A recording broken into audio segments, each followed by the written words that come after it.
Bom dia, irmãos. Graça e paz mais uma vez. Eu gostaria de continuar ainda naquele mesmo sentimento de ontem, mas ontem nós vimos o aspecto da verdade, da doutrina, da tipologia, do arrebatamento dentro do livro de Levítico associado ao livro de Apocalipse e Mateus capítulo 13. É claro que há muitos detalhes, não dá tempo de entrar em todos os pontos, né? Ontem eu estava comentando com o Alex, depois que a gente saiu para estar juntos ali na pizzaria ali, eu estava falando, olha, se desse tempo, né, nós íamos percorrer o Apocalipse inteiro e talvez precisaria de 2, 3 semanas, né, porque são muitos detalhes, apenas num versículo você pode ficar uma reunião inteira sem conseguir sair dele, né? Mas essa tarefa de condensar muita coisa em pouco tempo é um desafio para todos aqueles que compartilham a palavra, né? Só eu me lembro uma vez que o irmão Roger, junto com o irmão Gino, estavam no Chile e os irmãos deram a missão dele compartilhar sobre o livro de Colossenses e Efésios em 2 dias. Aí ele falou assim, irmãos, eu estou com uma missão impossível. Eu tenho que percorrer esses 2 livros em 2 dias. Aí ele falou assim, mas se vocês me dessem 1 mês, vocês acham que seria possível? Aí os irmãos faziam, não. Mas se vocês me dessem 1 ano, tal mês não seria possível também. Porque já faz 2000 anos que esses livros estão escritos e ninguém conseguiu esgotar a palavra de Deus, irmãos. Isso é uma maravilha, né? Então, a palavra de Deus é rica, ela é um depósito. E nós temos que estar aos pés do Senhor para que, como Paulo diz, escrito ali em Filemão, versículo 6, todo o bem que entrou em nós através de Cristo seja tocado pela eficiência da nossa fé. Quando nós recebemos o Senhor Jesus, entrou em nós mais do que nós sabemos. E a nossa vida toda, né? Como também eu estava lembrando ontem ali com os irmãos na comunhão, essa frase tão linda do irmão Gino, a nossa vida inteira é conhecer esse Cristo rico, porque Ele é maior do que o que nós sabemos. Ele entrou e entrou mais do que nós conhecemos. Então, nós vamos desfrutando o Senhor, seguindo a palavra e que Ele possa estar falando conosco, né? Eu queria orar mais uma vez e que o Senhor pudesse abençoar esse tempo aqui junto com os irmãos. Pai, nós confiamos totalmente, Senhor, no Teu Espírito Santo. Nós confessamos, eu confesso diante dos irmãos, e todos nós somos um nisso, em reconhecer que só Tu tens as palavras de vida eterna. Só o Senhor mesmo pode edificar sua igreja. Só o Senhor mesmo pode salvar cada um de nós.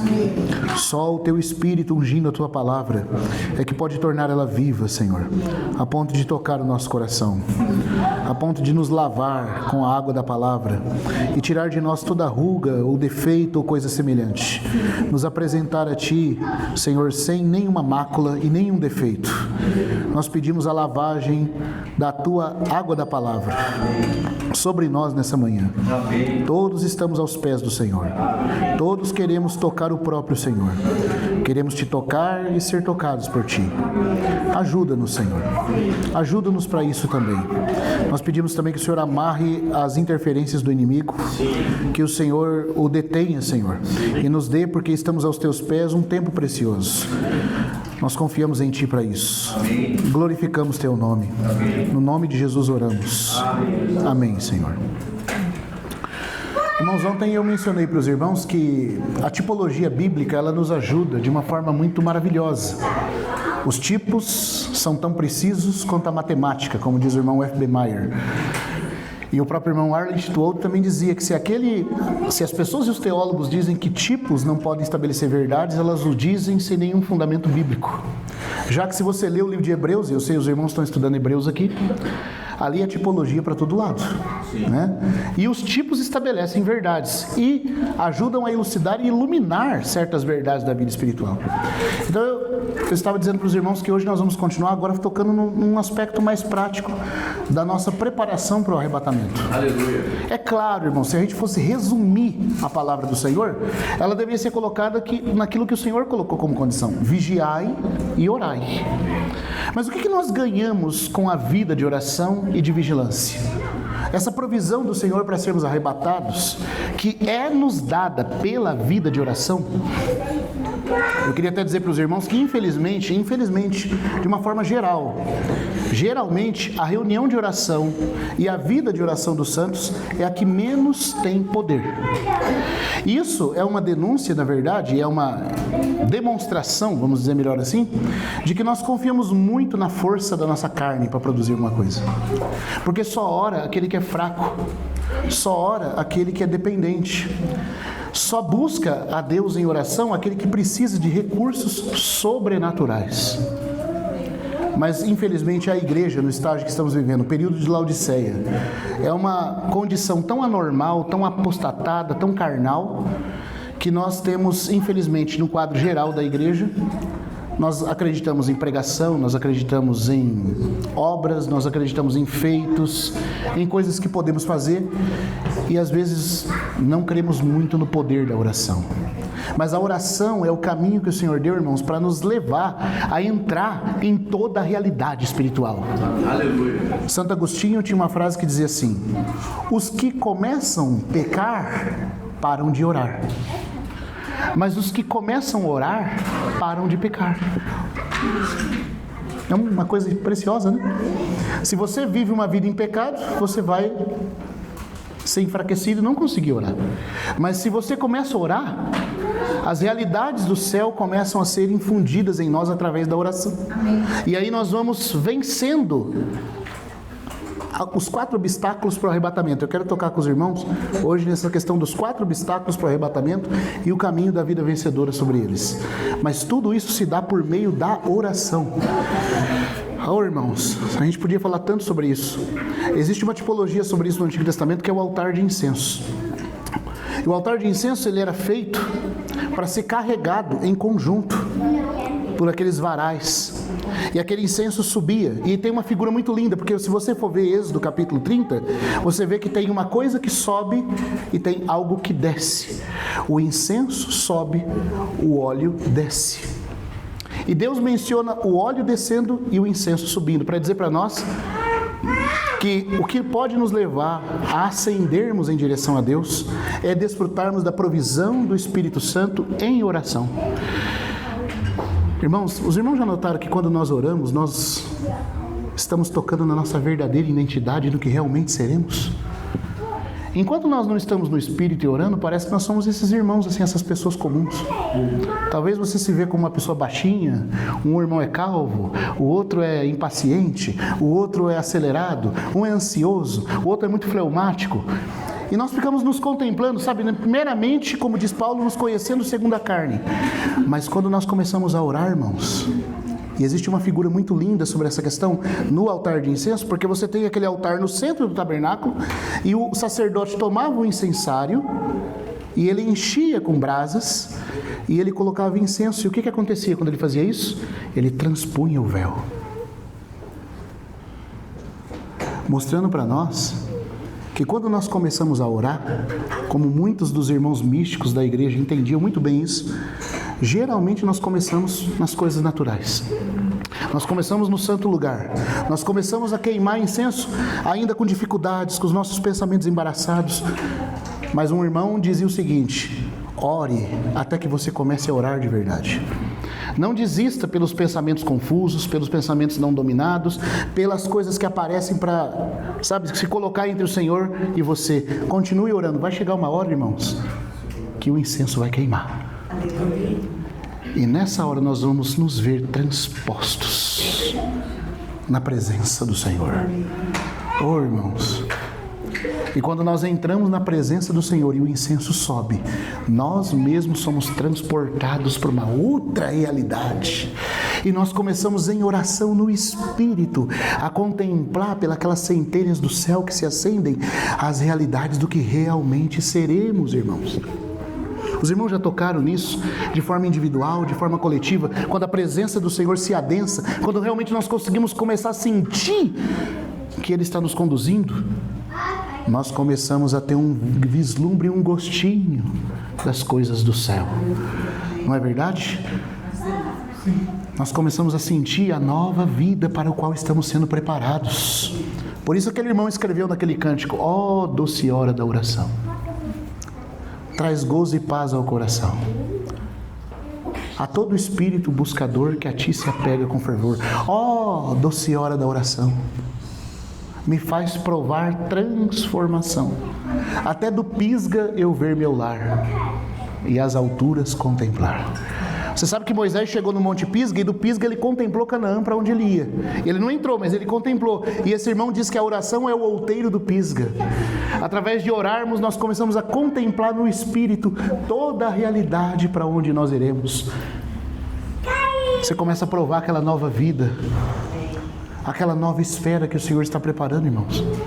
Então que nós possamos aprender a orar, a tocar nessas coisas através da oração. Isso nos transporta para a realidade espiritual, irmãos. Vamos ler um texto em 2 Reis, capítulo 2. Eu queria compartilhar com os irmãos sobre a tipologia da vida que vence e é arrebatada dentro da figura do texto de 2 Reis, capítulo 2, a história de Eliseu e Elias, no arrebatamento de Elias no redemoinho. Você tem duas figuras aqui, o profeta Elias e o profeta Eliseu. Um vai subir aos céus, trasladado pelo Senhor. O outro vai ser revestido de poder duplo do Espírito para enfrentar toda a situação apostatada de Israel.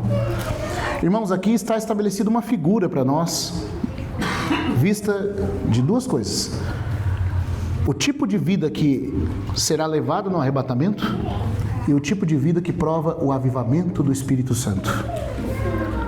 Em Elias você vê a vida arrebatada, em Eliseu você vê o remanescente que persevera, pleno do Espírito Santo. Porque essas duas coisas vão acontecer quando o Senhor voltar. Um grupo será levado e um remanescente será, certo, conservado por ele durante todo o tempo de apostasia da tribulação. A vida do remanescente, cheia do poder do Espírito Santo, é representada em Eliseu. A vida dos que são arrebatados é tipificado em Elias. Mas tanto um como o outro, eles precisam passar por 4 lugares para provar essa realidade. Eu não sei se vai dar tempo de falar dos 4, mas vamos começar no primeiro, né? E que o Senhor nos conduza, tá bom? Vamos então em 2 Reis, capítulo 2, versículo 1. Sucedeu que quando Iavé, eu estou lendo a versão textual, ia fazer subir a Elias aos céus no redemoinho, Elias vinha de Gilgal com Eliseu. E Elias disse a Eliseu: fica agora aqui, porque Iavé me tem enviado até Betel. Porém Eliseu respondeu: viva Iavé e vive tua alma, que não te deixarei. Então desceram a Betel. E os filhos dos profetas que estavam em Betel saíram a Eliseu e perguntaram-lhe: sabes que Iavé arrebata hoje o teu senhor acima da tua cabeça? E ele respondeu: sim, sei, calai. E disse Elias: Eliseu, fica aqui agora, porque Iavé me tem enviado a Jericó. Porém ele disse: vive Iavé e vive tua alma, que não te deixarei. E foram a Jericó. E os filhos dos profetas que estavam em Jericó aproximaram-se de Eliseu e perguntaram-lhe: sabes que Iavé arrebata hoje o teu senhor acima da tua cabeça? E ele disse: sim, sei, calai. E Elias disse-lhe: fica agora aqui, porque Iavé me tem enviado ao Jordão. Porém ele disse: vive Iavé e vive tua alma, que não te deixarei. E ambos se foram. E 50 homens dos filhos dos profetas se detiveram à distância, frente a eles, e os dois detiveram-se junto ao Jordão. E tomando Elias o seu manto, dobrou e golpeou as águas, e separaram-se para um e outro lado, e ambos atravessaram por terra seca. E sucedeu que quando atravessavam, Elias disse a Eliseu: pede o que tenho de fazer por ti, antes que seja arrebatado do teu lado. E Eliseu respondeu: rogo-te uma porção dupla do teu espírito venha sobre mim. E ele disse-lhe: difícil coisa me tens pedido. Se me vires quando for arrebatado do teu lado, assim será, mas se não, não. Ao seguir caminhando e falando, eis que um carro de fogo com cavalos de fogo separou os dois, e Elias subiu ao céu no redemoinho. E vendo Eliseu, clamava: meu pai, carros e cocheiros de Israel. e não o viu mais. Então tomou as suas vestes e rasgou em 2 pedaços, e recolheu o manto de Elias que se havia caído, e se voltou e se deteve à margem do Jordão. E tomando o manto de Elias que lhe havia caído, golpeou as águas e disse: onde está o Elohim de Elias? E quando golpeou as águas, também foram divididas para um lado e outro, e Eliseu atravessou. Vamos meditar um pouquinho nisso aqui, irmãos. Os irmãos perceberam que os 2 profetas, Elias e Eliseu, eles passaram por 4 lugares. A gente viu aqui no texto, né? Quais são os 4 lugares? De onde eles começaram a jornada? Qual foi o primeiro lugar? Gilgal. Para onde eles foram pós Gilgal? Betel. E depois de Betel? Para Jericó. E o último estágio da jornada, o Rio Jordão. E então Elias subiu e Eliseu recebeu o poder do Espírito Santo em porção dupla. Esses 4 lugares, irmãos, eles representam os 4 obstáculos para o arrebatamento que tem que ser superado. A palavra Gilgal, ela aparece em referência, a gente faria bem em estudar a chamado princípio da primeira menção. Gilgal aparece a primeira vez nos tratos de Deus com Israel, quando o povo atravessa o Jordão entrando na terra. Eles estão vindo de Gilgal agora, né? Porque agora Elias vai ser levado e Eliseu vai continuar o ministério. Só que a referência a Gilgal faz lembrança aquele período em que Josué atravessa o Jordão com o povo. E o primeiro lugar, né, onde eles estão ali para atravessar o Jordão, o primeiro lugar que Deus faz eles pararem para que algo importante seja feito com o povo de Israel é Gilgal. O que acontece em Gilgal, irmãos? Os homens de Israel são circuncidados. E aí é dito que o Senhor retira o opróbrio que eles carregavam desde o Egito. Por que opróbrio? Por que vergonha? Porque é vergonhoso que o povo de Deus seja salvo, mas ainda não tenha vitória sobre a carne. Você sabe, a circuncisão trata com a carne. O normal do Senhor para nós, irmãos, é que depois que nós fomos salvos, o sangue do Cordeiro passou, né? Quem aqui já foi salvo pelo sangue do Senhor Jesus? Todos nós, né? Temos crido no sangue, o sangue do Cordeiro proveu redenção para nós. O povo de Israel também foi, né, redimido pelo poder do sangue. Né? Como os irmãos oraram aqui na mesa, né? A reconciliação foi nos dada pelo sangue. O povo de Israel foi redimido pelo sangue, mas eles carregavam uma vergonha na sua experiência. É dito que foi preciso fazer a circuncisão porque aquele povo ainda não havia se livrado do opróbrio do Egito. Ó, irmãos, quão incompatível é a vida de um salvo que todavia vive na carne. O normal do Senhor é que todo salvo fosse espiritual. Esse é o ideal de Deus. Mas eles andaram 40 anos no deserto e não haviam se livrado da vergonha. Você está entendendo? Não sei se os irmãos estão conseguindo tocar. Da ambivalência, sabe? Da contradição de um salvo que é carnal. Deus considera isso uma vergonha. Então eles tiveram que passar por Gilgal. E a palavra Gilgal significa círculo. Significa como algo circulado. Porque eles foram circuncidados em seus prepúcios. E foram livrados através da circuncisão do opróbrio do Egito. Então a primeira coisa que nós temos que aprender a vencer, e por isso que tudo começa por Gilgal. Você vai ver que a primeira batalha de Israel, inclusive, assim que eles vão entrar em Canaã para lutar as batalhas do Senhor, eles precisam começar em Gilgal. Por quê, irmãos? Porque quem não pode vencer a si mesmo, a sua própria carne, não pode nem começar nenhuma batalha espiritual. A condição da maioria dos irmãos da igreja, de muitos de nós, é que nós falamos assim que nós estamos lutando, né? A vida espiritual, lutando contra Satanás, contra as hostes espirituais, mas a maioria dos crentes, a verdade, irmãos, é que eles nunca lutaram, nunca moveram sequer, né, um canivete contra Satanás, quanto mais espada. Sabe por quê? Porque a carne ainda não foi tratada. Quem não trata com a própria carne, não pode lutar com o diabo.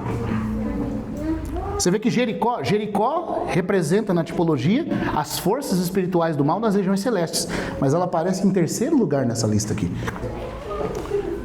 Quem não trata consigo mesmo, com a própria carne, não tem nada a fazer com relação a Satanás. Os irmãos lembram que, inclusive, quando o povo de Deus eles saem do Egito, é dito que o Senhor os guia por um caminho que não é o caminho dos filisteus, porque os filisteus também saíram do Egito. Só que qual é a diferença dos filisteus para o povo de Israel? Os filisteus saem do Egito, mas eles não passam nem pelo Mar Vermelho, nem pelo Rio Jordão. Então eles representam na vida espiritual aquela sutileza do nosso ego que faz parecer o eu com a vida do Espírito. É o nosso eu se metendo nas coisas de Deus, sabe? Porque eles foram para Canaã, eles foram para aquela porção que era do Senhor. Eles usurparam aquilo que Deus ia dar para o seu povo, mas o povo, para entrar naquela porção, teve que passar pelo batismo e pela cruz, representado no Jordão. O batismo no Mar Vermelho e a identificação na cruz no Rio Jordão. Os filisteus não passaram por nada disso. Eles significam um povo que também sai, mas que não trata a sua própria carne. O ego, que é a expressão da carne, se intrometendo nas coisas de Deus, irmãos. Então nós precisamos pedir ao Senhor que Ele nos ajude a identificar a vitória sobre a nossa carne, irmãos. Tem que começar por aí. De Gilgal parte tudo na vida espiritual. E eu queria falar um pouquinho sobre isso agora, sobre essa questão da carne. Tem muitos irmãos que quando falam de carne já pensam em pecados grosseiros, já pensam... É claro que isso também é obra da carne. Glutonaria, fornicação, impureza, contenda, ira, tudo isso é coisa da carne.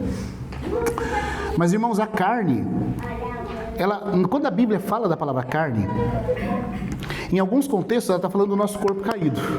Em outros contextos ela está falando das partes, vamos dizer assim, sujas da nossa carne. Mas tem um outro aspecto da carne na Bíblia que significa simplesmente a totalidade do homem caído. Eu queria recomendar aqui para os irmãos, se eu posso fazer uma recomendação, se alguém quiser... Existe uma obra que eu até recomendei lá em Nova Odessa para os irmãos, do irmão Bruce Anstey, chamado Os 12 Homens de Paulo. Esse irmão é dos Irmãos Unidos, né? E nessa obra ele fala sobre a característica daqueles homens que Paulo menciona como o novo homem, o velho homem, o homem exterior, o homem interior, o homem espiritual, o homem anímico, o homem carnal. Né? O primeiro homem, o segundo homem, o homem terreno, o homem celestial.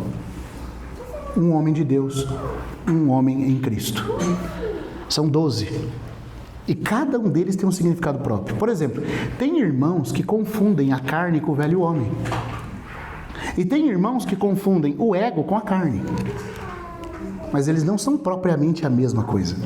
Eles estão ligados, vamos dizer assim.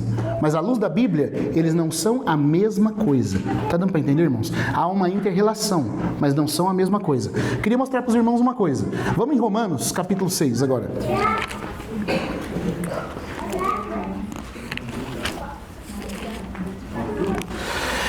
Você fala assim, irmão, mas para que se deter nisso? Irmão, porque se você nem sabe por onde começa, você não sabe como vai ser a experiência. Se a nossa verdade não está clara, a experiência vai ser confusa. Por exemplo, eu já vi irmãos clamando o sangue do Senhor para vencer o poder do pecado dentro deles. Você acha que vai funcionar isso aí? Irmãos, o sangue nunca trata com o poder do pecado. O sangue trata com a culpa do pecado. O que trata com o poder do pecado? A cruz. Aí você precisa entender o que é cruz, porque sem você entender a verdade, a experiência vai ser defeituosa, irmãos. Agora, quando o Espírito Santo te mostra a verdade, ele unge ela no poder vivificado do Espírito, aquilo começa, irmãos, a ser feito vida dentro de você. E aí a experiência começa a seguir o fato, e você começa a ser transformado. Mas se a gente não tem a visão clara, a experiência vai ser defeituosa. Então eu queria mostrar para os irmãos aqui, por exemplo, em Romanos capítulo 6, quando Paulo está apresentando aqui a nossa união com Cristo, ele fala assim, ó, capítulo 6, versículo 6.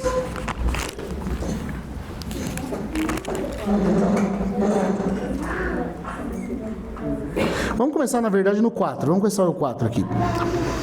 Portanto, fomos sepultados juntamente com ele para a morte pelo batismo, para que assim como Cristo foi ressuscitado de entre os mortos pela glória do Pai, assim também andemos nós em uma novidade de vida.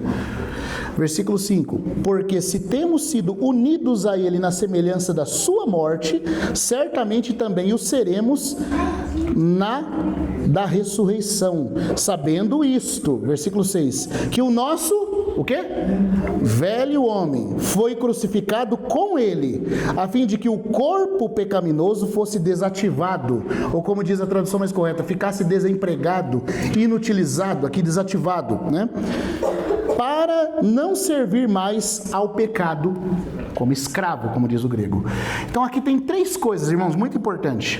O que é dito que Deus fez com o nosso velho homem? Foi crucificado com ele o nosso velho homem. Para que o corpo pecaminoso, o corpo do pecado, o corpo onde o pecado reside, fosse desempregado em relação ao pecado. E não servíssemos mais ao pecado como escravos. Então você tem aqui o pecado, o velho homem e o corpo do pecado. São 3 coisas que aparecem aqui. Elas não podem ser confundidas. O que Deus eliminou na cruz? Ele eliminou o velho homem. O velho homem de todos nós aqui foi crucificado. E a carne? Deus crucificou a carne? Existe algum versículo dizendo que Deus crucificou a nossa carne? Vamos ver Gálatas capítulo 5? Só para os irmãos verem essa diferença. Gálatas 5. Quem crucificou o velho homem foi Deus. Agora, quem crucifica a carne somos nós. Então já mostra claramente para nós que carne e velho homem não é a mesma coisa. Eles estão ligados, mas eles não são a mesma coisa. Gálatas 5, versículo 24.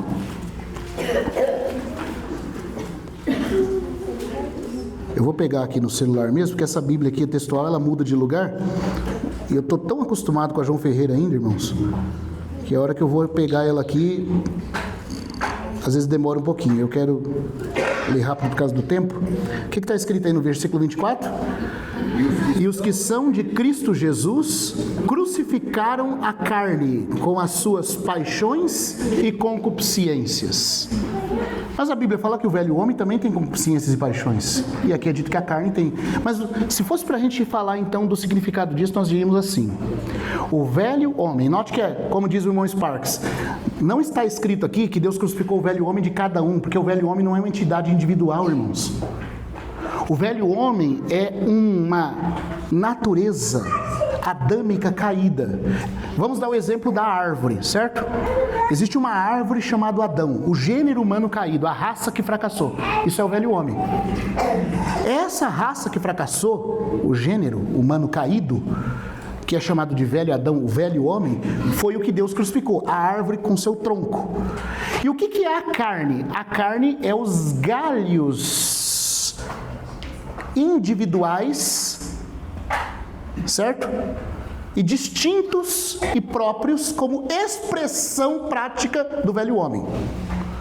O velho homem é a energia da carne, porque ele é o composto caído de Adão. E a expressão individual, prática no dia a dia do velho homem é a carne em cada um de nós. A carne é a expressão do velho homem. O homem caiu e se tornou carne. O que diz Gênesis 6? O meu espírito não agirá para sempre no homem, porque este agora é carne. Quando o homem foi criado, o que ele foi feito em Gênesis 2? Alma vivente. Mas quando essa alma se desligou da comunhão com Deus no Espírito, ela não foi feita para ser desse jeito.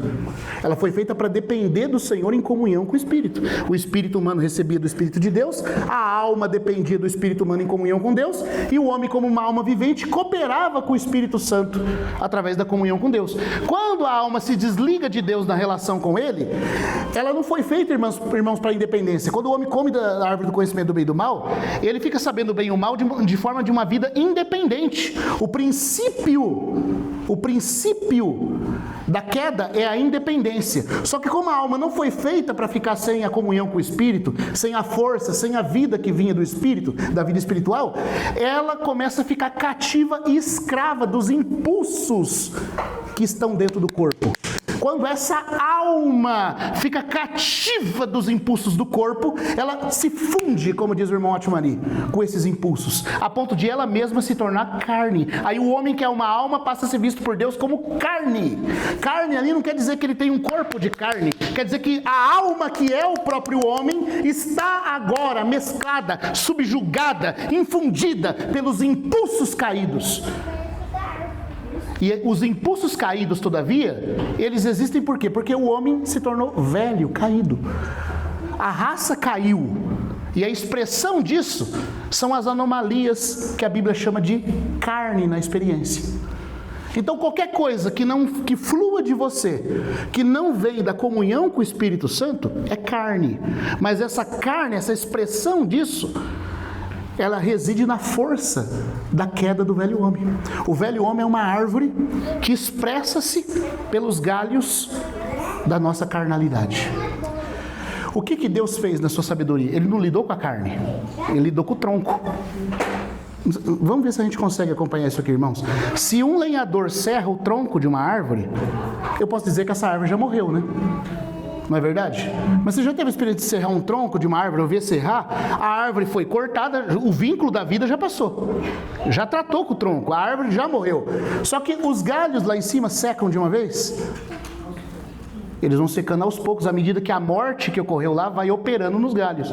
Então o que Deus fez? Ele crucificou o velho homem, o tronco.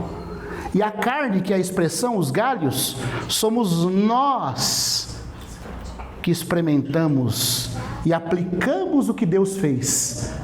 E aí aquilo que Deus fez vai se tornando realidade na nossa experiência. A carne é a experiência do velho homem na nossa vida. E somos nós que crucificamos. O velho homem é a força da carne, e foi Deus que pregou. Então como que eu tenho vitória sobre a carne? Eu me baseio no fato de Deus. Quando a carne quer falar, quando a minha independência do Senhor quer se levantar e falar, eu preciso dizer o seguinte: eu já morri. Carne, o que você está querendo? Você não sabe que você morreu?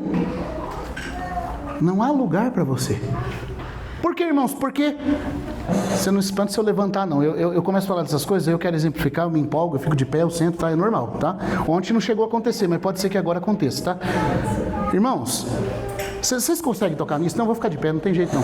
Vocês conseguem tocar nisso? Deus já crucificou a vida que te escravizava. O velho homem morreu, irmãos. Amém? Amém. Mas o que sobrou para nós fazermos? Aplicar na experiência o fato.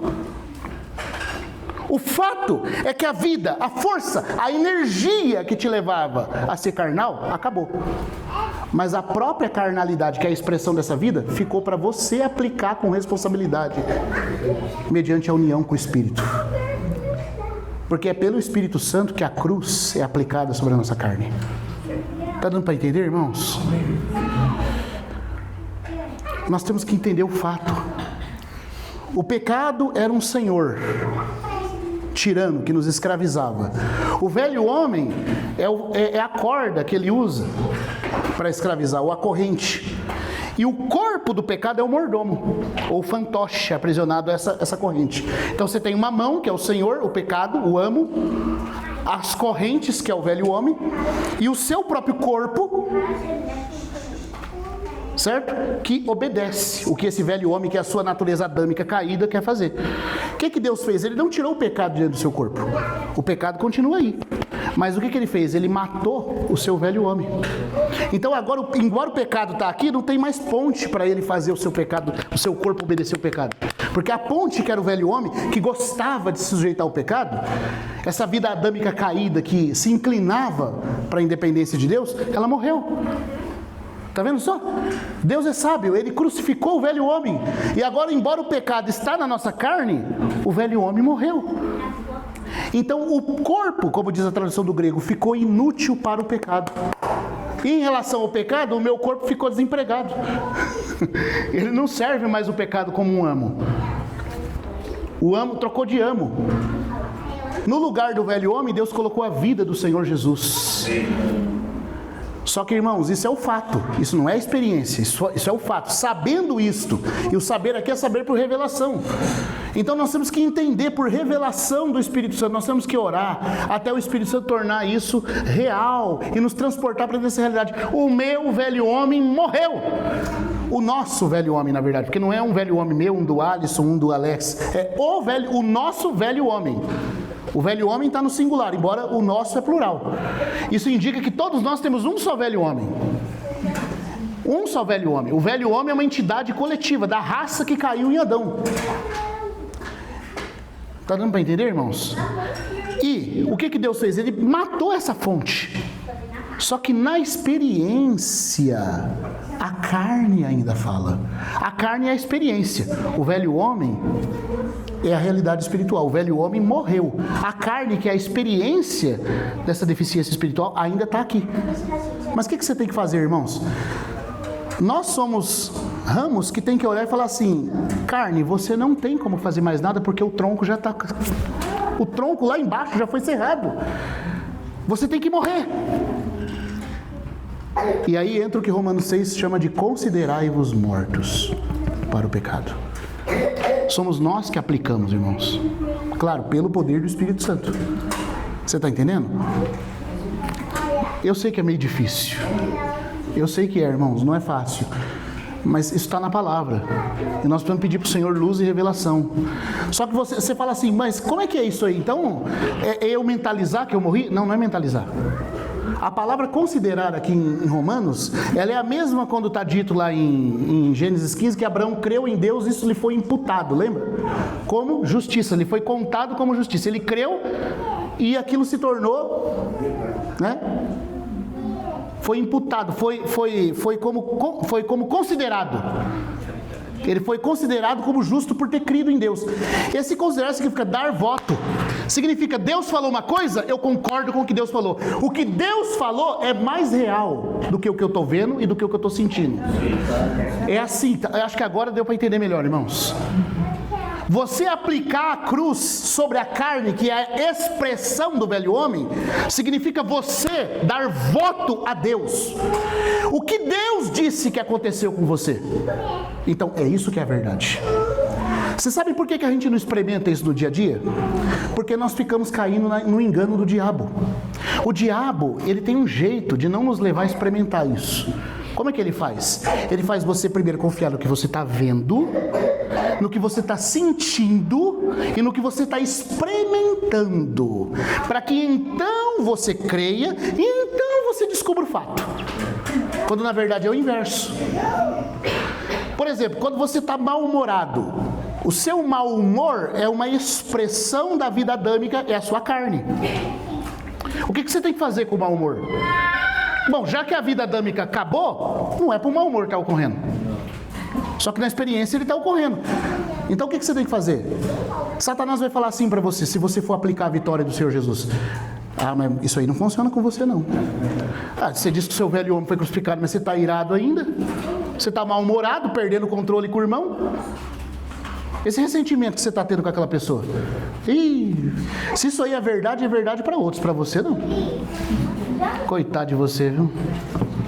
Esse negócio de vida cristã. Ô, irmão, é ou não é verdade que isso vem? E aí você fica assim. Outra coisa, você fala assim: eu não posso acreditar nisso porque não é o que eu estou vivendo. Você está percebendo que você está colocando as coisas invertidas? Você está confiando mais na experiência do que no fato. Você não está dando crédito ao que Deus falou. Irmãos, o que é mais real? A verdade de Deus ou a nossa experiência? Parece que tem irmão que está com dúvida. A verdade de Deus ou a nossa experiência? A verdade de Deus. O Senhor Jesus falou assim: santifica-os na verdade. A tua palavra é verdade. Irmão, a palavra de Deus é a verdade. E na vida espiritual, a verdade vem na frente, a fé segue a verdade, e aí a fé se torna experiência seguindo a verdade. Mas o que Satanás faz na sutileza dele? Ele fala assim para você: você não pode experimentar isso, porque se você falar que você teve vitória sobre esse mau humor, que você teve vitória sobre esse vício, que você teve vitória sobre essa dissensão, essa natureza que você tem, inclinada a ser uma pessoa, sabe, que gosta daquilo que o Espírito Santo reprova. Se você disser que você venceu, você está sendo mentiroso. Satanás quer que você olhe para a experiência em primeiro lugar. E você fica confiando na experiência. Só quando você tem a experiência que você vai crer no fato de Deus. Irmão, sabe quando você vai ter a experiência verdadeira com Deus? Então, se for desse jeito? Nunca. Nunca. Porque enquanto você confiar que a sua experiência é que determina se a verdade de Deus funciona com você ou não, a verdade de Deus nunca vai funcionar. Porque Deus não trabalha colocando a experiência na frente do fato. Primeiro Deus apresenta o fato. Fui crucificado. Isso é verdade ou não? Jesus morreu na cruz ou não, irmãos? Isso é um fato ou não? E a Bíblia fala que eu e você, o nosso velho homem, estava sendo pregado com ele lá. Isso é verdade também ou não? Irmãos, isso é mais verdade do que esse copo que eu estou vendo aqui. Isso é mais verdade do que qualquer irmão que eu estou olhando aqui. Mas aí sabe qual é a sutileza do diabo? Ele vem e fala assim para você: mas você está experimentando isso?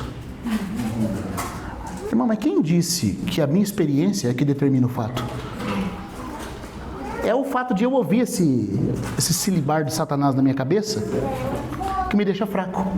Porque aí eu confio mais no que eu estou sentindo ou vendo do que no que Deus declarou. Eu preciso ver o fato como luz espiritual. Eu morri de uma vez por todas, foi crucificado. O fato. E baseado no fato, quando a tentação, quando a carne se levanta, eu permaneço do fato. Aí Satanás fala assim: mas você está vendo isso? Você está sentindo isso na sua experiência? Você tem que responder para ele: meu sentimento é uma mentira. O que eu estou vendo é uma mentira. Irmão, tem que ser assim. Eu lembro que a irmã Bárbara, uma vez, ela estava numa reunião, numa comunhão, e aí de repente os irmãos orando, e ela falou assim: não quero. E ela estava sozinha, não tinha ninguém do lado dela. Aí o irmão Atmani estava assim e falou: essa irmã está ficando, né? Está acontecendo, não tinha ninguém. Ele chegou para ela e falou assim: irmã, o que aconteceu lá? Ela falou: não, Satanás veio falar umas coisas aí. E eu falei para ele: não quero. A gente pensa que é loucura, né? Mas essa é a irmã que viveu uma vida vencedora. Nós precisamos saber que o que eu estou sentindo e o que eu estou experimentando não é a verdade.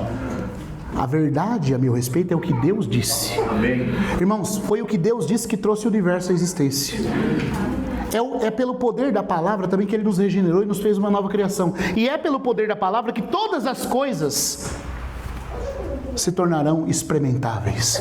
Mas primeiro vem a palavra, vem o fato. Aí a fé segue o fato, não a experiência. Está dando para entender, irmãos? Considerai-vos significa você se põe no lugar que Deus disse que você está. Por fé. Paulo diz assim: assim como recebestes Cristo Jesus o Senhor, assim andai nele. Como que eu recebi Cristo Jesus? Você fez um grande esforço? Você suou para isso? Andou sobre o milho? De joelho? Fez novena? O que você fez para receber Jesus, irmãos? Você recebeu. A Bíblia diz assim: tudo estava feito e consumado. O que você precisava? Crer, receber. Eu recebo, Senhor. Você exercitou a fé simplesmente para receber. Então, assim como você recebeu Cristo Jesus, é assim que você anda nele. É assim que eu ando nele, irmãos. Deus disse: foi crucificado com ele o nosso velho homem. Aí Satanás quer pegar a carne, que é a expressão do velho homem, e falar assim: isso não é verdade com relação a você. Hoje você brigou com a sua esposa. Hoje você perdeu o controle no trânsito. Você pensa que eu não sei que você tentou matar aquele cara que invadiu sua faixa? E aí nós chegamos na reunião cabisbaixo, para baixo, derrotados. Não consegue nem louvar o Senhor, nem dar glória a Deus por isso. Por quê? Porque nós estamos crendo mais na experiência do que no fato de Deus, irmãos.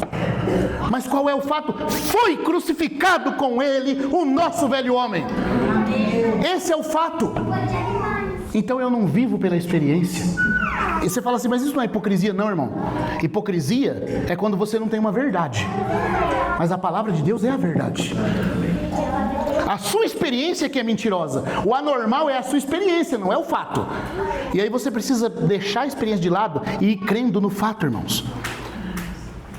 Eu lembro que uma vez eu estava conversando com o irmão Delcio, ele falou assim que quando ele começou a ter luz sobre isso, então o Satanás às vezes tentava, a carne dele falava, né?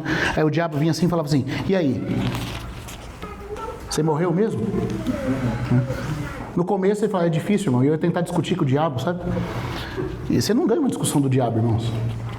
Aí ele começava: eu morri. Ele falou: então, e quem fez aquilo ali? Pronto, aí embananava, né? Falou: depois de um tempo, sabe o que acontecia, irmão? O diabo vinha e falava assim: aí, você morreu mesmo? Tô mortinho. Aí, quem fez aquilo ali? Não sei. Sai daqui!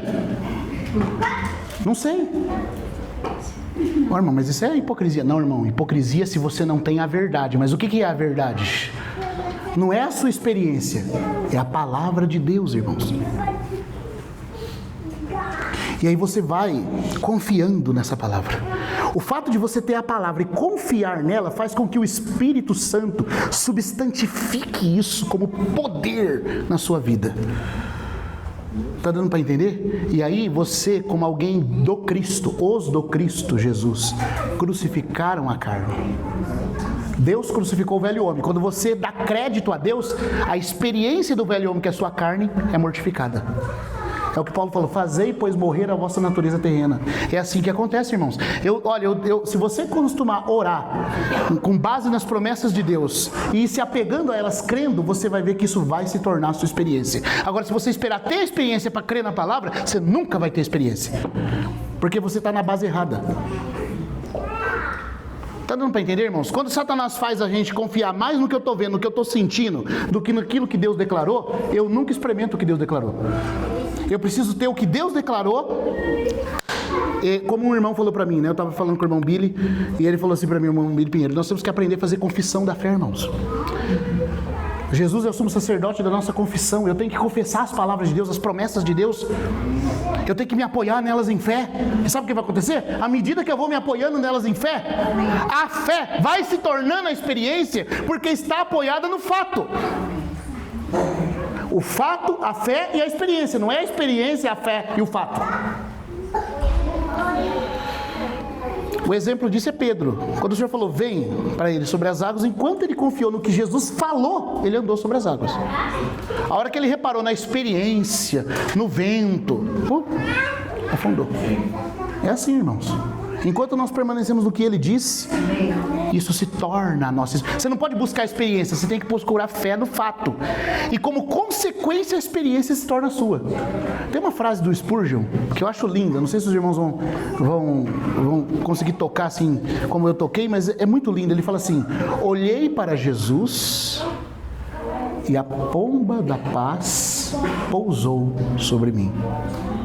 Olhei para a paz e a pomba tinha ido embora. Você percebeu o negócio? Enquanto ele está olhando para Jesus, ele não está preocupado com a experiência da paz, com o sentimento da paz. Ele está olhando para Jesus. A consequência dele olhar para Jesus é que a pomba traz a paz. Mas o que acontece com a gente? A gente começa a se importar mais com a experiência do que com aquele que deu ela. Aí eu fico buscando a paz. Ai, a paz, a paz. Olhei para a paz, o que eu estou sentindo. Agora eu estou sentindo o Senhor, irmão. Não é que você não pode ter sentimento, não é isso. Eu não sou aqui confucionista, tá? Não sou budista aqui falando para vocês esvaziarem, não é isso. Mas o sentimento não é o que governa a sua relação. Olhei para Jesus e a pomba da paz pousou sobre meu ombro. Olhei para a paz e a pomba tinha ido embora. Porque a experiência se torna maior que o fato, maior que a palavra, irmãos. Você está entendendo? Não é isso que determina a nossa vida espiritual. O que determina é o que Deus falou a nosso respeito. O que Deus falou a respeito do Alisson? Que ele é filho. O que Deus falou acerca do Alisson? Que ele é redimido. O que Deus falou acerca do Alisson? Que ele é amado. O que Deus falou acerca do Alisson? Que Deus o colocou na rua e ostesia, na posição de filho maduro. O que Deus falou sobre o Alisson? Que ele é santo. O que Deus falou do Alisson? Que ele tem toda sorte de bênção espiritual nas regiões celestiais. Isso é fato ou não, irmãos? Mas o Alisson às vezes não experimenta isso na vida, mas mudou o fato. O que é mentira? O fato ou a experiência? A experiência que é mentira. Portanto, se ele se baseia no fato, ele não está mentindo. Se a hora que Satanás vem e fala assim: mas você não está experimentando, você fala: verdade. Mas o que eu estou experimentando não é verdade. A minha experiência não é verdade. Verdade é o que Deus falou. E a hora que ele crê no que Deus falou, ele começa a experimentar. Mas se ele inverter esse processo, irmãos, ele vai fracassar. Ô Senhor, eu não tenho capacidade, irmãos. É que para mim isso começou a ficar vivo de uns 2 anos para cá. Desde os meus 13 anos que eu tenho buscado seguir o Senhor dessa forma. Mas de uns 2 anos e meio para cá, foi que o Senhor começou a ter misericórdia e mostrar algumas coisas, irmãos. Quanto esforço na carne, quanto suor para tentar viver uma vida espiritual. Mas não é assim. A carne, que é a expressão do velho homem, você crucifica porque Deus já crucificou o velho homem.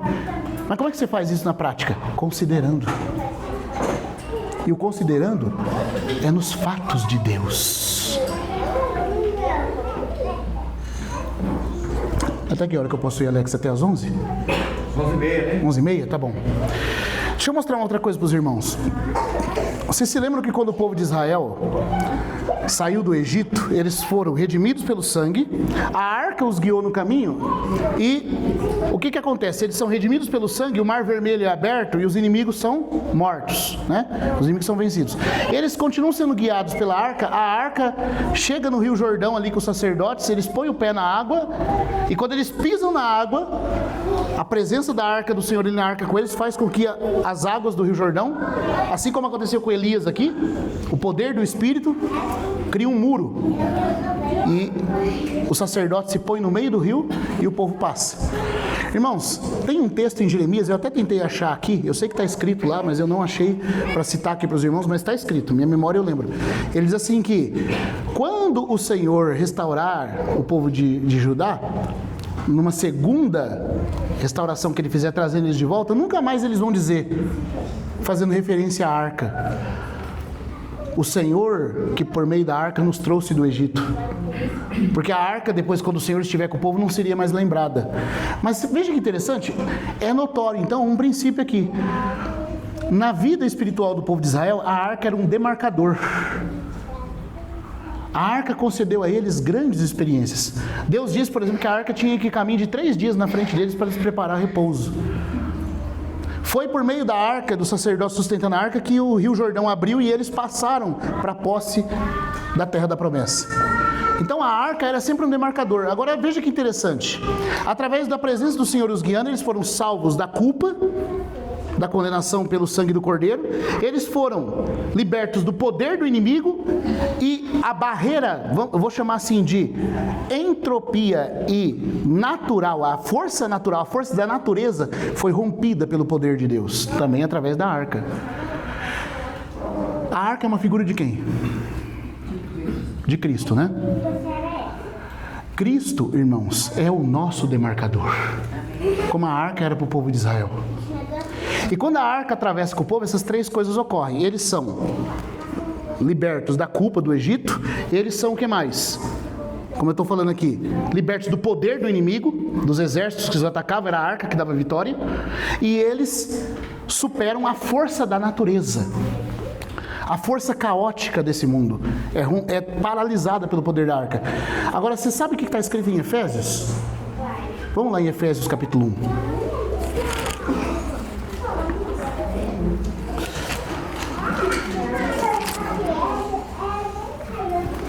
Efésios 1, versículo 19 em diante.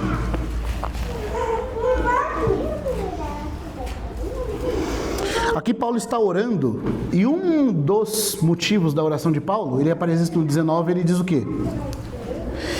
Que ele está orando para que nós conheçamos a esperança do nosso chamamento e também, ele vai falar no 19, e qual a imensurável grandeza, irmãos, olha isso aqui, a imensurável grandeza do quê?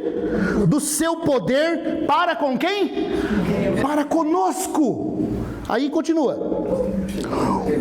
Os que cremos conforme a energia de sua poderosa força. A energia da sua poderosa força. Aí diz assim, o qual energizou a Cristo. Deixa eu fazer uma pergunta. O fato de Deus ter criado o universo com a sua palavra falando haja, foi ou não foi muito poder, irmãos? E trazer toda a existência pela palavra, foi, né? E o fato dele levantar Jesus entre os mortos, foi ou não foi muito poder? Em qual dos 2 momentos mais poder de Deus foi exibido? Na ressurreição. De forma natural a gente pensa que foi na criação, né? Porque, puxa vida, galáxias, o céu, as estrelas, a terra, o mar, o sol, tudo pela palavra. Meu irmão, nem se engane. A suprema força do poder de Deus foi usada quando ele levantou Jesus dentre os mortos. E ele não só levantou o Senhor Jesus, ele acendeu o Senhor Jesus. e introduziu um homem da nossa espécie glorificado para dentro da vida imortal. Ele se tornou o primeiro da espécie humana a ser imortalizado, irmãos. Nunca isso havia acontecido. O texto de 2 Timóteo diz que a imortalidade já existia em Deus, mas foi por meio do Evangelho que ele trouxe à luz a vida e a imortalidade, quando Jesus Cristo reverteu o poder destruidor da morte. Porque todo o universo foi criado pelo poder de Deus, mas estava debaixo do poder da morte, irmãos. Esse poder da morte, se eu for falar para os irmãos de uma forma natural, ele se manifesta, por exemplo, com a entropia. A entropia, que é uma das leis da física, mostra que tudo tende do coeso para o descoeso, do harmônico para o desarmônico. É ou não é verdade? Todas as coisas materiais, por exemplo, estão debaixo desse poder desorganizador da morte. Irmãos, agora ter um centro de poder que reverte tudo isso tem que ser muito poderoso. Não tem raio gama, não tem explosão de raio gama, não tem bomba nuclear, não tem poder capaz de reverter a entropia, irmãos. Você já reparou isso? Deixe esse prédio aqui, por exemplo, sem nenhum zelador, sem nenhum cuidado. Depois de alguns meses, as paredes começam a mofar. Daqui a pouco até o mofo também. Tudo vai sendo desorganizado. Nada tende do desarmônico para o harmônico na natureza. Eu não sei se eu estou conseguindo impressionar isso para os irmãos. Seu corpo, você está envelhecendo. Cada vez mais, menos células conseguem rejuvenescer. Ninguém consegue descobrir por que você morre, por exemplo. Porque era para ser constante. Já que tem eles dizem que são as leis da natureza, né? Se essa lei da natureza está bem organizada, não era para você sempre produzir novas células e nunca ficar velho? Por que chega uma hora, irmãos, que vai falhando? Da onde vem o poder desestruturador? Das células, certo? Das partículas, dos átomos, tudo está sendo esfacelado. Do macrocosmo ao microcosmo existe um poder desintegrador sobre tudo que foi criado. Esse é o poder da morte se expressando. É o poder da natureza caída que tudo rege. Por que quando Deus ressuscitou o Senhor Jesus, irmãos, mais poder de Deus, a suprema força do poder de Deus? Porque só Deus tem um poder infinito a ponto de reverter tudo isso. Agora, sabe onde Deus concentrou esse poder? Sabe onde estava concentrado esse poder, irmãos? Quando Jesus levantou dos mortos. Quando ele levantou dos mortos, Jesus era como um dínamo girando ao contrário. Ele em si começou a destruir a morte. E agora essa vida poderosa que destrói a morte entrou dentro do meu e do seu espírito. E a partir do nosso espírito passa para a nossa alma. E da nossa alma vai passar para o nosso corpo. E nós vamos ser feitos glorificados. É verdade. Pelo poder da vida indissolúvel, como diz Hebreus. E aí, sabe o que vai acontecer quando essa glória passar para o seu corpo? Toda a criação será liberta do cativeiro da corrupção. Irmãos, que poder! Mas tudo isso estava concentrado naquele homem quando ele levantou dos mortos. Quando Jesus levantou dos mortos, Deus fez o relógio girar ao contrário. Tudo estava girando pelo poder subjugador da morte. Jesus se levantou e ascendeu. Quando Deus o acende, quando ele é assunto, quando ele é levantado e ele começa a ascender aos céus, o poder, que todo mundo chama de gravidade, o poder gravitacional entrópico que tudo rege e subjuga, é transposto, irmãos. Pela primeira vez um homem, você não fica, eu não sei se eu consigo impressionar os irmãos, desculpa a minha empolgação aqui, eu sei que empolgação nem ajuda no compartilhar da palavra, mas eu não aguento. Você não fica impressionado que um homem tenha vencido, irmãos? Os apóstolos viram ele subir. Ele subiu em corpo. Irmão, ele tinha um corpo igual o meu e seu. Claro, agora glorificado, mas era um corpo humano. Ele não era fantasminha. Ele não era o Gasparzinho. Com aquele corpo ele comeu. Com aquele corpo ele bebeu na presença dos discípulos. Mas esse homem em corpo, numa ressurreição corpórea, ele está num estado em que agora o seu corpo transpõe as barreiras físicas da matéria e da corrupção. Amém. Aleluia, irmãos. Então, lembra que eu falei daquelas 3 coisas que a arca fez em relação ao povo? Por que Paulo está orando para nós descobrirmos a suprema força do poder? Porque o que a arca era para o povo, Cristo é para nós. E veja só, 3 coisas ocorrem quando Jesus ressuscita. Quando ele ressuscita, Deus está validando que toda a obra que ele fez está aceita. Então quer dizer, nós somos libertos da culpa. porque a expiação foi aceita. Se Jesus não tivesse ressuscitado, a morte dele não teria sido garantia de que completou a obra. Mas porque tudo estava de acordo com Deus, Deus o ressuscitou. Então validou o sangue que nos deu perdão. Amém? Igual o povo de Israel. Mas teve algo mais. Quando o Senhor Jesus ascende, depois de ressuscitado, ele rompe o poder natural da morte. O poder da entropia, o poder que tudo subjuga, o poder que a tudo esfacela e desorganiza. Esse homem está pleno, íntegro. Tudo nele está em harmonia e ele sobe corporalmente ao céu, irmãos. Então nele, como a verdadeira arca, as águas do Rio Jordão também foram barradas. O poder que flui, o Jordão flui sempre nessa mesma continuidade. É uma lei, ninguém altera isso. Mas quando a arca passou, a lei foi quebrada. Um novo princípio foi introduzido. Quando Jesus ascende aos céus, ele introduziu um novo princípio poderoso. O poder da ressurreição. O poder que derrota a entropia, que derrota a morte, que derrota a tendência à queda. Vou dar um exemplo. Esse poder, irmãos, no sentido da física, ele desorganiza as coisas. Na sua alma, ele te desestabiliza. Ele te esfria. A gente saiu daqui da reunião hoje, por exemplo, pode ser que saiu alegre. Você chegou aqui de manhã, você reparou que você levanta de manhã, você já levanta diferente. O que é isso? É o poder. É o poder natural da queda, da morte. Isso é uma lei. É a lei do pecado e da morte. Não é só a lei do pecado, é da morte também. Existe uma lei chamada lei da morte. Está dando para entender? Mas aí você busca o Senhor. Se você toca no que Cristo fez, irmãos, o poder da morte é bloqueado em você. Aleluia! Nós nos reunimos aqui e você clama a vitória do Senhor, porque você crê nos fatos, aquilo começa a ser a sua experiência. É ou não é verdade? E uma outra coisa, quando a arca foi guiada à frente do povo, os inimigos foram tombados diante dela, os de Jericó, os cananeus caíram. Quando Jesus ascendeu aos céus, os principados e potestades foram postos debaixo dos pés dele. Irmão, então veja quanta coisa Cristo conquistou para nós.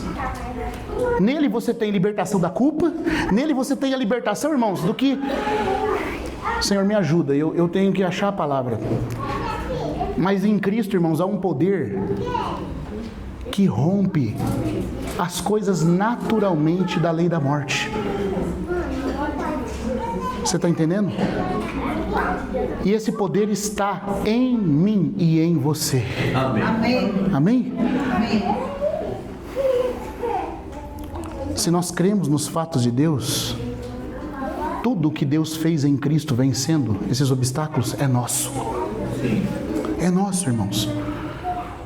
Eu poderia passar aqui, o tempo não dá, eu poderia passar aqui, por exemplo, estava falando com o Alex ontem, aqui, infelizmente, a nossa fé nos fatos é muito pequena. A nossa fé nesses fatos é muito pequena. A gente vê algumas experiências de alguns irmãos que por crer nos fatos, viveram experiências tão inefáveis, irmãos. Mas por que eles viveram? Porque existe esse poder em Cristo, a nosso favor, irmãos. Não é para nós vivermos mais uma vida derrotada, carnal, mas não. É anormal. Sabe, eu contei lá em Formosa, eu vou dar um exemplo para os irmãos. Porque essa questão do poder da morte, a gente tem que entender que não é só pecado. Existe a lei do pecado e da morte. Pode ser que você não pecou, mas a tendência natural é você ser governado e enfraquecido pela morte. Mas, irmãos, em Jesus há um poder. Amém.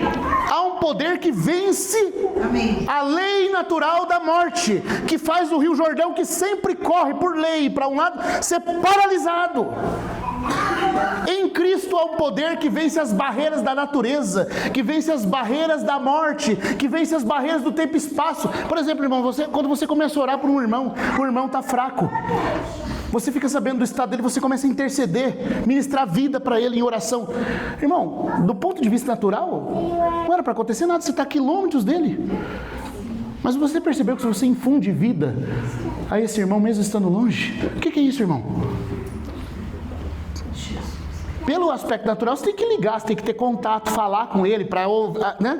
Porque a natureza sugere contato. contato, mas em Jesus há um poder que está além da natureza, irmãos, que vence tempo, espaço, limitações. A tendência natural da morte é rompida pelo poder da ressurreição. Aleluia. Eu vou dar um exemplo para os irmãos, que a morte não opera só nas questões da natureza, ela opera também na nossa alma. A fraqueza, a confusão mental, a tendência que você tem para a inclinação desgovernada de sentimentos, pensamentos, paixões, desestabilidade, tudo isso é o poder da morte. E no seu espírito, então? Também. Eu lembro de uma vez, irmãos, vou dar esse testemunho aqui só porque eu tenho que falar um pouco da experiência com isso, para ver se eu consigo ilustrar melhor.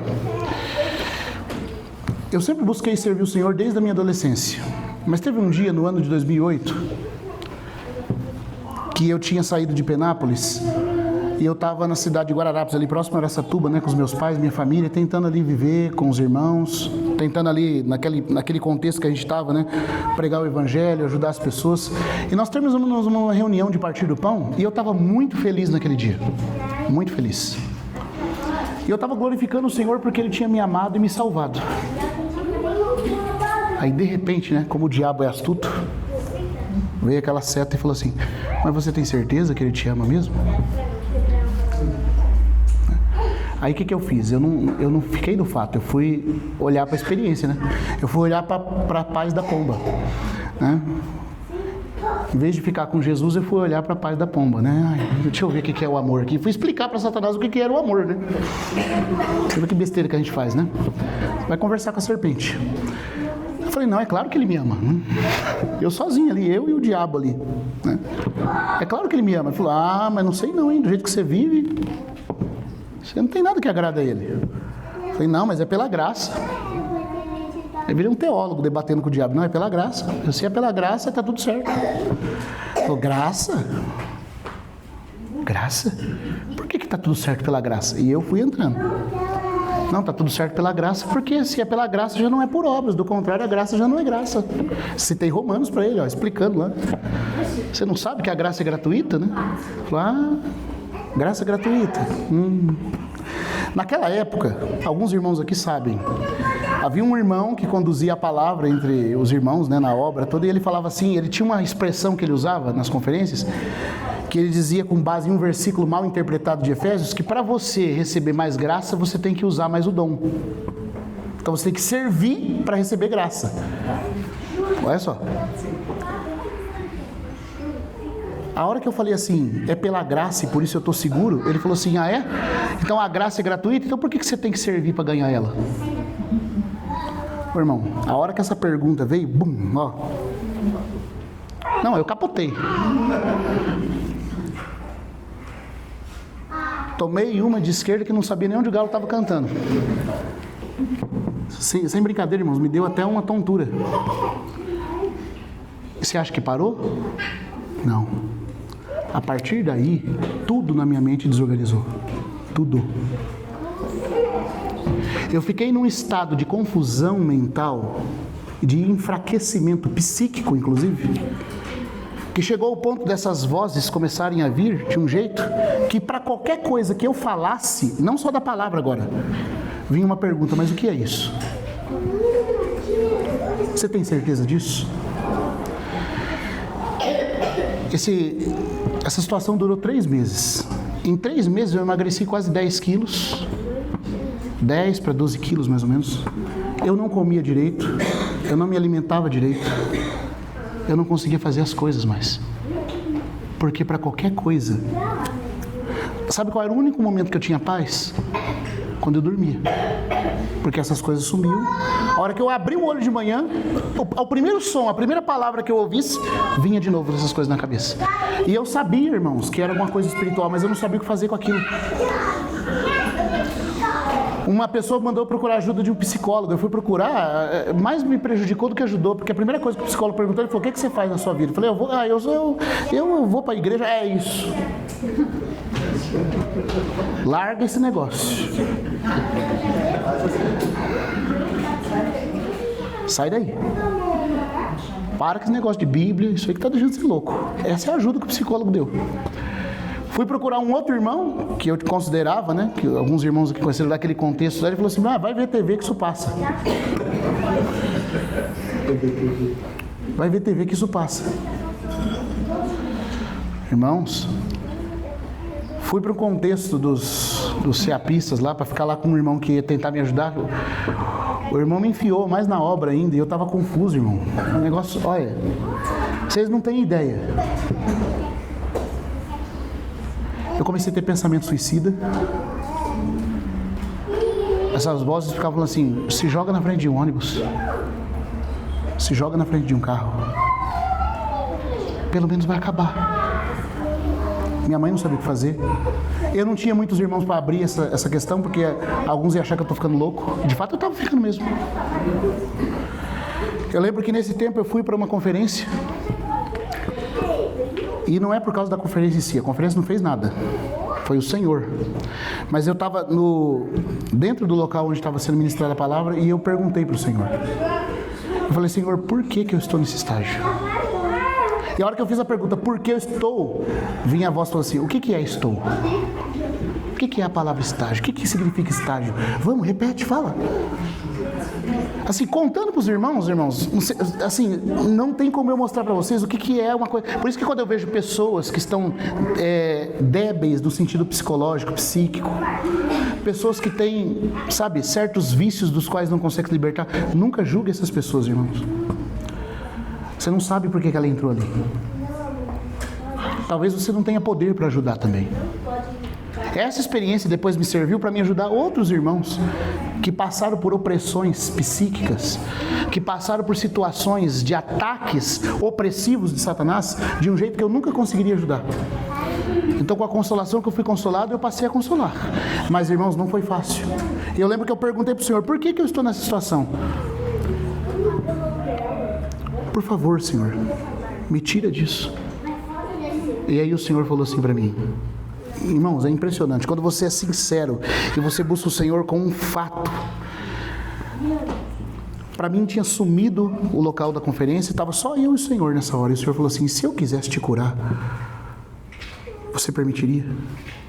Eu comecei a chorar, eu falei, eu permitiria, Senhor. Você duvida da minha palavra? Aí eu chorei mais ainda. E eu respondi para ele, Senhor, a tua palavra para mim é mais real do que essa cadeira que está na minha frente.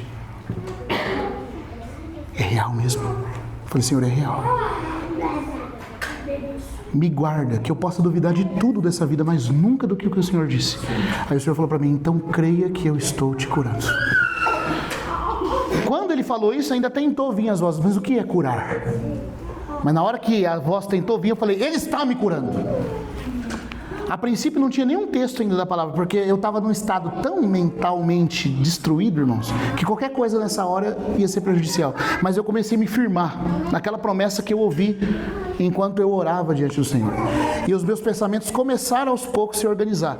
Quando eu já estava um pouco mais fortalecido, o Espírito Santo veio e falou assim, toma posse. Toma posse do fato. Toma posse do que eu realizei. Aí ele me lembrou de um texto. De um texto que é o fato de Deus. Certo? Dar crédito ao fato de Deus. E apareceu para mim, dentro do meu coração, foi soprado aquele versículo de 2 Timóteo. Deus fez a porção de logos virar um rema na hora.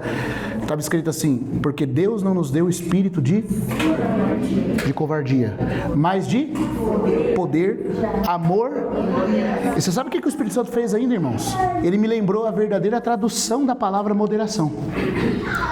Ele salientou, fez brilhar essa expressão.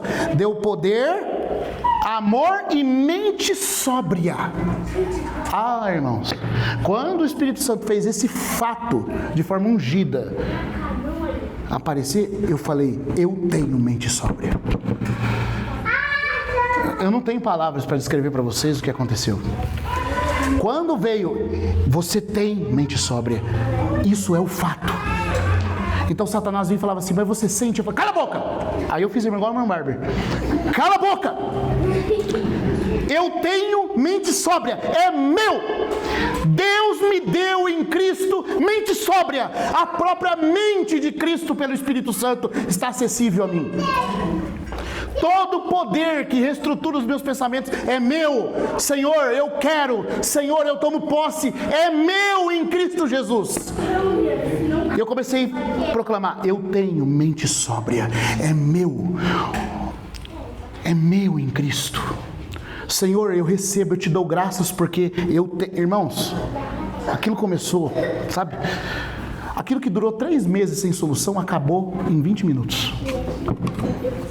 Porque o poder da palavra entrou, irmãos, como um fato. A minha fé no fato fez com que a experiência se tornasse minha. E eu estou dizendo isso aqui por quê? Porque aquele poder desintegrador da morte que estava a ponto de me enlouquecer, me levar para o hospício ou para debaixo de um carro, não foi psicólogo nem remédio que curou. Foi a fé no fato de Deus. Porque em Cristo há um poder, irmãos. Um poder que estabiliza o seu psique, um poder que vivifica o seu espírito, um poder que rompe a atuação da morte, um poder que põe Satanás debaixo dos seus pés.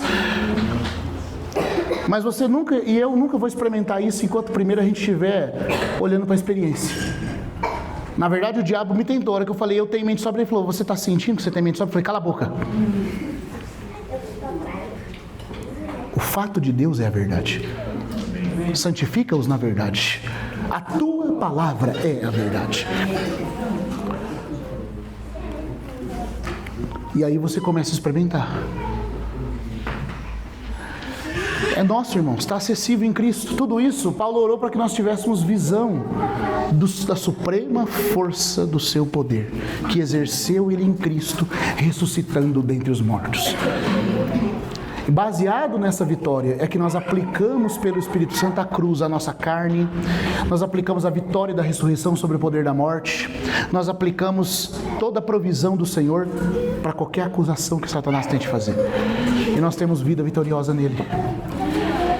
Então a carne você crucifica, porque Deus já crucificou o velho homem. Pelo poder do Espírito Santo isso é possível. E é claro que para você e eu experimentarmos isso é pela vida de oração, é pela vida de comunhão com o Senhor. É na comunhão com o Senhor que Ele vai tornar essas coisas vivas. Sabe, irmãos? Nós vamos experimentar cura espiritual, cura física. Porque até a saúde que está em Cristo é sua também. Então você tem que aprender a vencer em Gilgal as coisas da sua carne. Esse é o primeiro ponto. O segundo, eu já estou com pouco tempo aqui, acho que vai ficar os outros 3 para outra reunião. Mas isso tem que ser rompido, irmãos. Nós temos que aprender a romper isso para que haja o arrebatamento. Se você não aprendeu a tratar na experiência com a sua própria carne, como é que vai lutar com o diabo? Como é que vai vencer o mundo? Se as próprias dificuldades que estão dentro de nós não forem transpostas e vencidas em Cristo, como que eu vou vencer os outros obstáculos? Então, eles desceram a Gilgal e depois eles foram para Betel. Betel, a primeira menção da palavra Betel na Bíblia é quando Abraão levantou o seu altar diante de Betel, ficando Ai, ao outro lado. E ali em Betel você tem o princípio da consagração. O altar está associado em Betel. E a consagração para a casa de Deus. E Ai é o mundo, um montão de ruínas. Então em Betel você aprende a lidar com o mundo. Esse é outro assunto também vasto, irmãos. O mundo com a sua sutileza. Mas se eu puder deixar aqui, como eu não tenho tempo, eu vou falar rápido sobre esses 3 pontos aqui, por causa do tempo que está esgotando. Mas o que é o princípio do mundo? Qual que é a diferença do mundo e do pecado, do mundo e da carne? A carne e o pecado lida com você pessoalmente, te contaminando, te isolando da comunhão com Deus e de toda a provisão que está em Cristo. O mundo, irmãos, e geralmente tanto a carne quanto o pecado, ele te leva para os caminhos que são contrários à vontade de Deus. O mundo não é assim.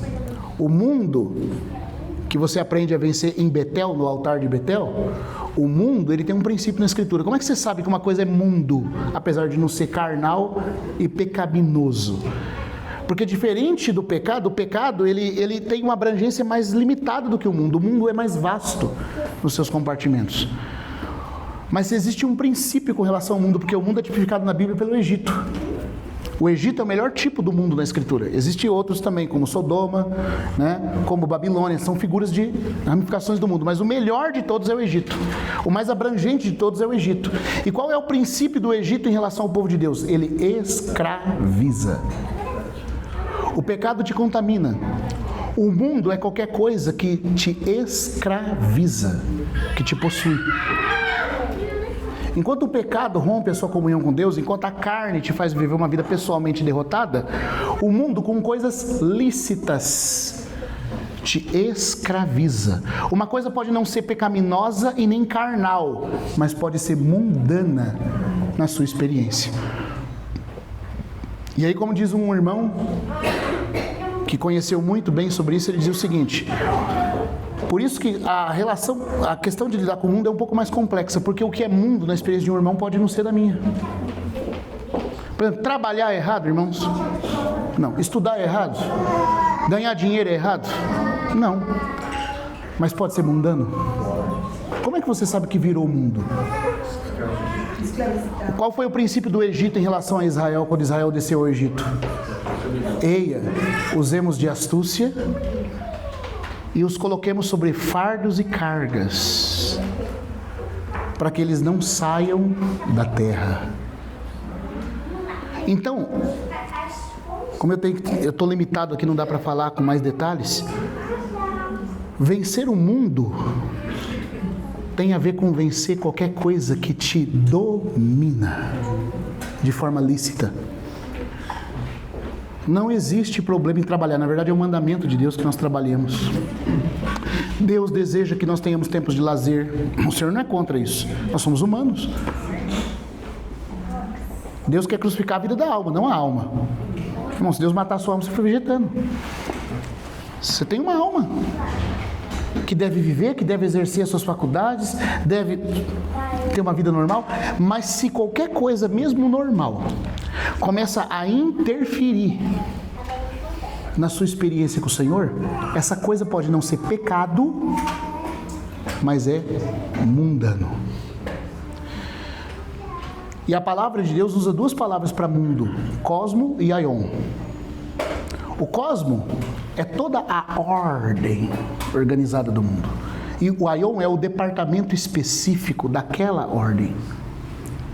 O aion seria como a época própria de um determinado comportamento ou cultura.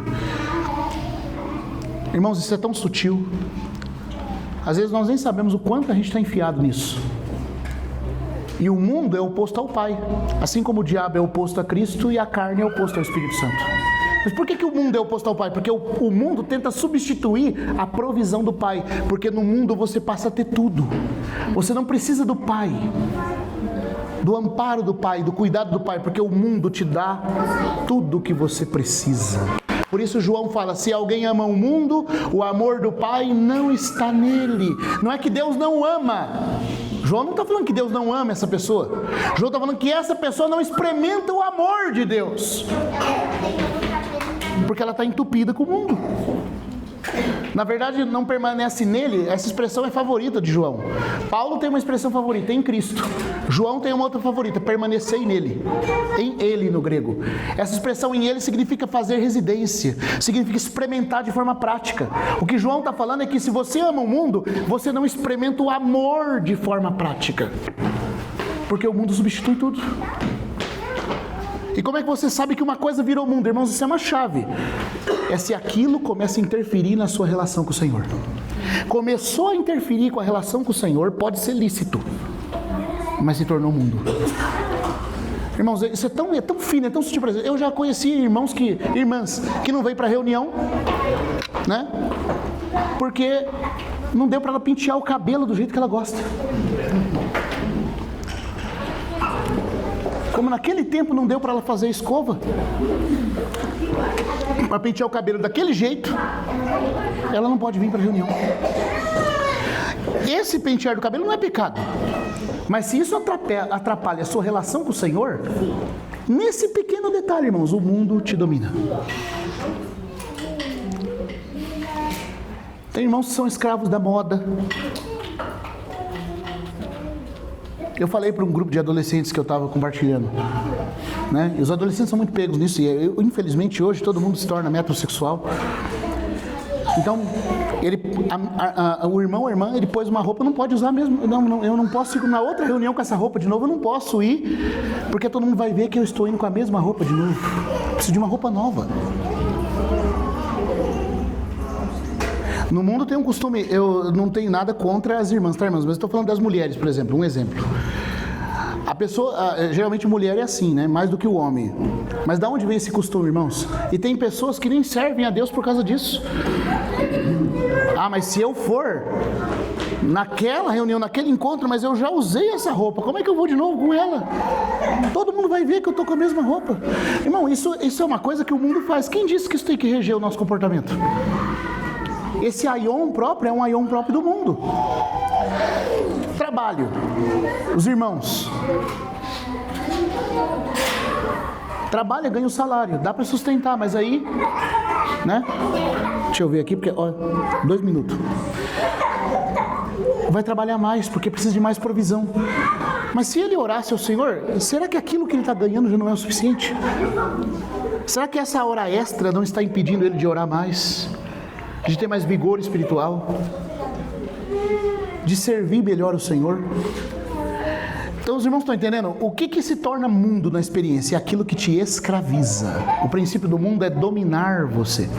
Qualquer coisa, irmão, sendo lícito ou não, que te tira de uma relação de liberdade com o Senhor, é mundo. E só tem um jeito de você tratar com o mundo: edificando um altar em Betel. Nós temos que nos consagrar. Amém. Nós temos que levantar um altar, irmãos. Senhor, eu consigo viver com menos. Senhor, essa hora de lazer que é sagrado, né? É sagrado, irmão. Uma vez por mês eu tenho que ter esse momento. E se Deus pedir para você esse momento no momento? Você não consegue largar? Então, é um Egito. Na sua experiência, aquilo é o Egito. E aí depois eles vão para Jericó. Jericó diz respeito a Satanás, os cananeus dos lugares altos, né? E aí está falando da luta contra as hostes espirituais da maldade nos lugares celestes. Então nós temos que tratar com a carne, nós temos que vencer o mundo, nós temos que vencer as forças do diabo. Infelizmente o tempo não vai dar para falar disso, né? Aqui e agora, pelo menos não nessa comunhão. Eu sei que da outra vez que eu vim eu prometi continuar um assunto para alguns irmãos aqui e eu não continuei esse assunto. Ainda ontem o Alex falou assim: você não falou do Tribunal de Cristo? Que se eu não me engano, tinha até uma irmã aqui que me lembrou, falou: irmão, você prometeu falar alguma coisa do Tribunal de Cristo, e eu não falei. Agora eu estou prometendo também que talvez a gente continue numa outra comunhão. Então vamos deixar, irmãos, talvez a gente continue os dois numa próxima comunhão. Mas eu só queria trazer esse sentimento para os irmãos. Nós precisamos, irmãos, porque o fim dos tempos, o tempo do fim está perto, irmãos. O tempo do fim, que é esse período do dia de Jeová, os 7 anos finais, o arrebatamento. Falta pouco tempo. Um irmão esses dias me mandou para mim um poema do Jim Elliot. Tinha uma frase do Jim Elliot, na verdade era uma frase primeiro que falava assim: aquele que entrega tudo que não pode reter para possuir aquilo que nunca pode perder, não está fazendo uma escolha errada. Por que nós vamos insistir em amar esse mundo, irmãos? Que homem sábio é o homem? Que sábio seria a pessoa que investisse num prédio que está determinado a ser implodido? Ninguém vai comprar apartamento em nenhum prédio desse, irmãos. Pois bem, irmãos, esse mundo já está sob sentença. Todo o tempo, toda a nossa vida, tudo que nós temos tem que ser para o Senhor, irmãos. Daqui a pouco Ele vai se manifestar. Que no nosso coração haja uma esperança de encontrá-lo. E a frase do Charles Studd, que diz assim: apenas uma vida e logo tudo passará. Somente o que é feito para Cristo permanecerá. Que o Senhor ganhe o nosso coração. Que nem a carne, nem o mundo, nem o diabo e nem o poder da morte nos impeça de viver uma vida vitoriosa. Porque em Cristo nós temos provisão para tudo, irmãos. Ele venceu todas as coisas e Ele está em nós, e o seu supremo poder é para conosco. Então que o Senhor nos abençoe Irmão, só para finalizar, você disse do Rio Jordão, que seria o quarto. O Rio Jordão representa a morte. Nós temos que vencer a morte também, irmãos. A morte é um inimigo. E na verdade eu até adiantei falando sobre esse poder da morte. Como é que ele é vencido, irmãos? Pelo poder ascendido do Senhor Jesus. Quando Jesus ascendeu, ele quebrou a lei entrópica da morte na criação. E esse poder está em mim, está em você. Nós temos que aprender a fazer confissão da vitória do Senhor, não só sobre Satanás, mas também sobre a morte. Sim. Tudo que se interpõe, irmãos, em qualquer nível que for, que esfrie o seu espírito, é morte. Mas nós estamos em Cristo, assentados com Ele nos lugares celestiais, e é por vivermos essa vida que nós seremos arrebatados, é por transpor cada um desses obstáculos. Então esses são os estágios que nos preparam para o arrebatamento. E sabe, interessante é que você não tem que ir para um mosteiro para viver isso. Você não tem que ir lá para dentro de uns confins, de uma caverna, virar um eremita. É muito interessante que o texto de Reis conclui que Eliseu ia caminhando e conversando com Elias. Nesse livro do arrebatamento, o irmão Penton fala assim: o avental da dona de casa, ou do moleiro, o pilão onde se soca o arroz, né? Na época dele se socava no pilão, né? São todos adequados para a hora do arrebatamento. Você não tem que deixar o avental, a oficina. Você pode viver uma vida vitoriosa em tudo isso, irmãos. Estava Elias e Eliseu conversando, quando de repente eles não pararam e falaram assim: ó, vamos jejuar aqui agora, né? Porque agora é a hora do arrebatamento, irmãos. Então, vamos parar tudo. Não, todo momento é o momento para ser arrebatado. Até ao virarmos a esquina, como diz a irmã Barbie, podemos dar de cara com Ele. Então, qualquer momento é momento, irmãos. Tudo depende se nós estamos vivendo uma vida de vitória no Senhor. Amém? Então eu paro por aqui. Agradeço os irmãos pela oportunidade e que o Senhor nos abençoe. Amém. Amém? Pai, mais uma vez nós te damos graças, Senhor. Amém. Queremos ainda rogar a Teu Espírito Santo. Amém. Que possa levar profundamente essa palavra ao nosso espírito, Amém. à nossa compreensão, Sim, Senhor. ao nosso coração. Amém. Queremos receber com fé e guardá-la como tesouro, Amém. para que ela possa, por meio do Seu poder, Amém. nos transformar. Sim, Senhor Jesus. Oh, amado Senhor, Amém. queremos ser vitoriosos pela vitória do Senhor. Amém. Quanto tempo perdido olhando para a nossa falida experiência, Sim, Senhor Jesus. quando os fatos e as promessas estão postos diante de nós. Amém. Que a nossa fé se alimente dos fatos, Sim, Senhor das Jesus. promessas Amém. que o Senhor alcançou por nós. Amém. Somos de Cristo, Amém. estamos em Cristo, Amém. pertencemos ao Senhor. Amém. Oh, nos ajuda a viver dessa maneira, Senhor. Oh, Senhor Jesus. Conduzimos pela Tua vitória. Sim, Senhor. Em nome de Jesus. Amém. Também oramos pelo irmão Daniel, Amém. pelo ministério que o Senhor tem dado a ele. Amém. Continue fortalecendo, Sim, Senhor querido. conduzindo o irmão. Amém. Senhor, dando graça para ele, Sim, Pai. abundância da Tua presença, Sim, Senhor querido. para que ele continue servindo ao Senhor, Amém. no vigor, na alegria, na força do Espírito Santo, Amém. dando a ele o Teu poder, Sim, Senhor querido. Amém. uma mente sóbria, Amém, Senhor. em nome de Jesus. Amém. Amém.